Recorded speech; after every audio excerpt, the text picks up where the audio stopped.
வணக்கம். New York சிட்டியோட mayor தேர்தலில் பார்த்தீங்கன்னா வெற்றி பெற்றிருக்கிறது ஜோரன் மம்தானி. இவர் வந்து ஒரு கான்ட்ரவர்ஷியலான ஃபிகரு. ஏன்பா நம்ம சென்னை மேயர் பிரியா பற்றி பேசினா நீ என்னப்பா நியூயார்க் மேயர் ஜோரன் மம்தானி பற்றி பேசிட்டுருக்க, ஐயோ சாரிங்க மம்தானி பற்றி பேசிட்டுருக்கு அப்படின்னு கேட்குறீங்களா?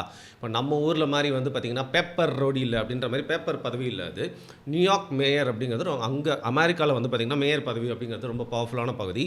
நிறைய விஷயங்களில் வந்து பார்த்திங்கன்னா அதோட பெரிய பதவின்னு நினச்சிருக்கவங்களுடைய டிசிஷனே வந்து சேலஞ்ச் பண்ணலாம். இப்போ நியூயார்க்கில் எடுக்கக்கூடிய ஒரு பெரிய பெரிய டிசிஷன்ஸ், அங்கே இருக்கக்கூடிய பெரும்பான்மையான விஷயங்களுக்கு இந்த மேயர் எடுக்கிற டிசிஷன் தான். அதை தாண்டி கேள்வி கேட்கறதுக்கு பெருசாக யாருக்குமே வந்து அதிகாரமே இல்லை. அப்படிங்கிறனால world's one of the most popular or one of the most crowded இல்லை ரொம்ப காஸ்ட்லியான காஸ்ட் ஆஃப் லிவிங் அதிகமுள்ள ஒரு சிட்டி. இந்த சிட்டி நெவர் ஸ்லீப்ஸ், நிறைய பேருக்கு போய் பார்க்கணும் அந்த மாதிரி சிட்டி, ஒரு முக்கியமான சிட்டி இல்லையா? தொழில் ரீதியாகவும் வர்த்தக ஒரு ஹப் அப்படின்னு வந்து சொல்லலாம். அப்பேற்பட்ட சூழ்நிலையில் அங்கே ஜோரான் மம்தானி அப்படிங்கிறது வந்து ஜெயிக்கிறாரு. அவர் ஏன் வந்து ஒரு கான்ட்ரவர்ஷியலான ஆள், அவர் எப்படி வந்து ஜெயிச்சார் அப்படிங்கிறத வந்து பார்க்கலாம். அவரோட பின்னணியை குறித்து தான் வந்து முக்கியமாக நம்ம பார்க்க வேண்டியிருக்கு. இந்த மம்தானி அப்படிங்கிற அந்த பேர் வந்து பார்த்திங்கன்னா குஜராத்து சிந்து பக்கத்தில் இருக்க ஒரு தொழில் செய்யக்கூடிய ஒரு சமூகத்தை சேர்ந்தவங்க.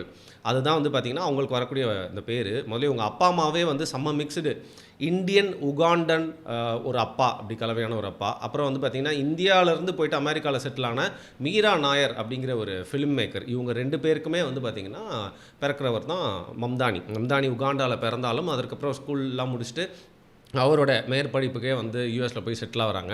அதற்கப்புறமே கொஞ்சம் கொஞ்சமாக வந்து பார்த்திங்கன்னா சோஷியல் வெல்ஃபேர் ஆக்டிவிட்டீஸ்லாம் இவர் வந்து இன்வால்வ் ஆகிறாரு. அதையும் தாண்டி அங்கே இருக்கக்கூடிய மைனாரிட்டிஸ்க்கு ஹவுசிங் சம்மந்தப்பட்ட விஷயங்களில் தொடர்ந்து இவர் வந்து நிறைய வேலை செஞ்சுட்டே இருக்கிறதுனால இவர் அரசியலுக்குள்ளே ஈஸியாக வந்து அதுக்கப்புறம் அசம்பிளி மேனாகவும் வந்து ஜெயிச்சிருந்தார்.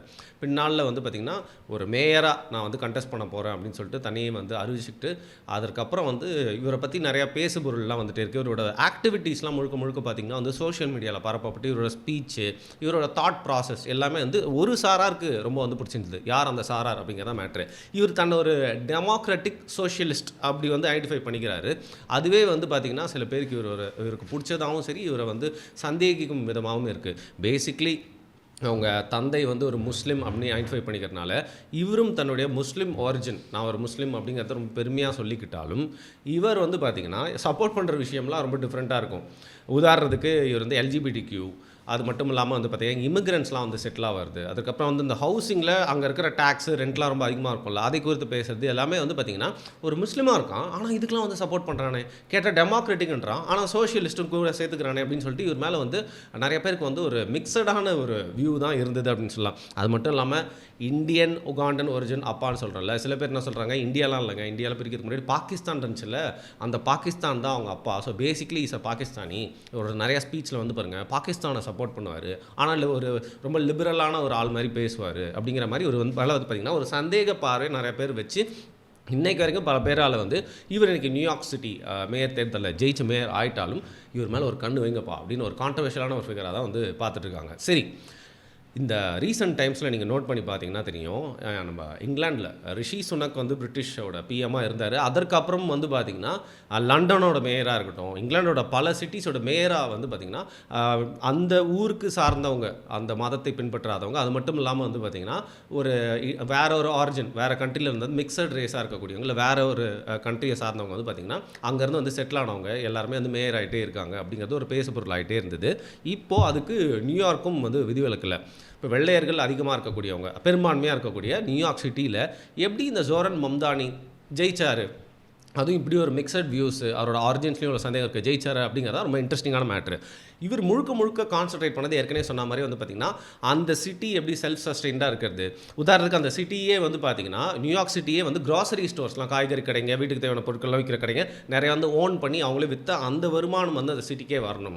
அது மட்டும் பார்த்திங்கன்னா நியூயார்க் சிட்டிலாம் நீங்கள் போய்ட்டு வந்து ஒரு ரூம் எடுத்தாலே உங்களோட பாதி சொத்து காலியாகிற அளவுக்கு வந்து வாடகைலாம் இருக்கும். அதை கொஞ்சம் எப்படி வந்து பார்த்திங்கன்னா அந்த ஸ்டெபிலைஸ் பண்ணலாம், அண்ட் நியூயார்க் சிட்டியை கொஞ்சம் எக்ஸ்பேண்டடாக வந்து பார்த்திங்கன்னா மக்கள்லாம் வந்து தங்குற அளவுக்கு எப்படி ஹவுசிங்கை வந்து மாற்றலாம், ரெண்ட் ஃப்ரீஸ்ன்னு சொல்லுவாங்க, அந்த விஷயம் மேலே இப்போ கான்சன்ட்ரேட் பண்ணுறது. அண்ட் அங்கே இருக்கக்கூடிய மிக்சட் ரேஸ் இமிக்ரன்ட்ஸ், ரொம்ப விளிம்பு நிலையில் இருக்கக்கூடிய மக்கள் அண்ட் பிளாக்ஸ், இவங்க எல்லாத்துக்குமே உண்டான அரசியலை தொடர்ந்து பேசுறதன் மூலியமா வந்து பார்த்திங்கன்னா இவருக்கு ரொம்ப கன்சாலிடேட்டடாக ஒரு செட் ஆஃப் அந்த ஓட்டர்ஸ் வந்து சேர்ந்துட்டாங்க. அது மட்டும் இல்லாமல் வெள்ளை இனத்தவர்கள்லேயே வந்து பல பேர் வந்து இவர் எல்ஜிபிடிக்கு எல்லாம் வந்து ஆதரிக்கிறதுனால லிபரலாக இருக்காரு, பரவாயில்ல, வெளிலேருந்து வந்து இங்கே தங்கி ஒரு மிக்சடான ஒரிஜின்லேருந்து வந்திருக்காரு, இந்த மாதிரி ஒரு இளம் தலைவரை நம்ம வந்து வரவேற்கணும் அப்படின்னு சொல்லிட்டு இவரோட ஏஜ்னாலையும் இவர் வந்து பார்த்திங்கன்னா என்கரேஜ் பண்ணி வந்து ஒரு ஜெயிக்கிற நிலைமைக்கு வந்து கொண்டு வந்திருக்காங்க. அது மட்டும் இல்லை, இவருக்கு ஒரு ஆப்போனண்ட் இருந்திருக்காரு, இவருக்கு எதிர்க்க வந்து நின்னார்ல, அவர் வந்து பார்த்திங்கன்னா அவர் ஒரு ஒரு கேண்டிடேட்னு சொன்னால் கூட அவர் மேலே வந்து ஒரு செக்ஷுவல் ஹராஸ்மெண்ட் அலிகேஷன் இருந்ததுனால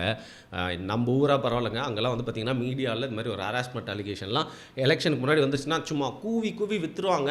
அண்ட் நம்ம ஊரில் வந்து பார்த்திங்கன்னா பல பேர் வந்து இந்த மாதிரி வந்து கில்மா வீடியோஸில் மாட்டி அதுக்கப்புறம் வந்து அதிகமான வாக்கெல்லாம் வாங்கி ஜெயிச்சவங்கலாம் கூட இருக்காங்க. ஆனால் அந்த ஊரில் வந்து முடிஞ்ச அளவுக்கு அவனை தோக்கடிச்சிடணும், அவனை வந்து அரசியல் விட்டே ஓடுற அளவுக்கு வந்து பண்ணிடுவாங்க. அதனால் இவரோட ஆப்போனண்ட் அந்த ஒரு பேக்கேஜோட வீக்னஸோட வந்ததுனால இவர் ஜெயிக்கிறதுக்கு ஒரு பெரிய வாய்ப்பாக போயிடுச்சு. அண்ட் நியூயார்க் போன்ற ஒரு நகரத்தில் அங்கே வெள்ளை இனத்தவர் இருந்தாலும் மிக்சடாக இருக்கவங்க, இமிக்ரெண்ட்ஸு அண்ட் இந்தியாவிலேருந்து போய் செட்டில் ஆனவங்க, இந்த மாதிரி நிறைய பேர் வந்து பார்த்திங்கன்னா டிஃப்ரெண்ட் ஆரிஜின்ஸ் பீப்புள் வந்து நிறைய பேர் இருக்கிறனால இவர் எல்லாத்துக்குமே வந்து பார்த்திங்கன்னா இது ஒரு அட்வான்டேஜாக அமைச்சு வந்து ஜெயிச்சிட்டார்.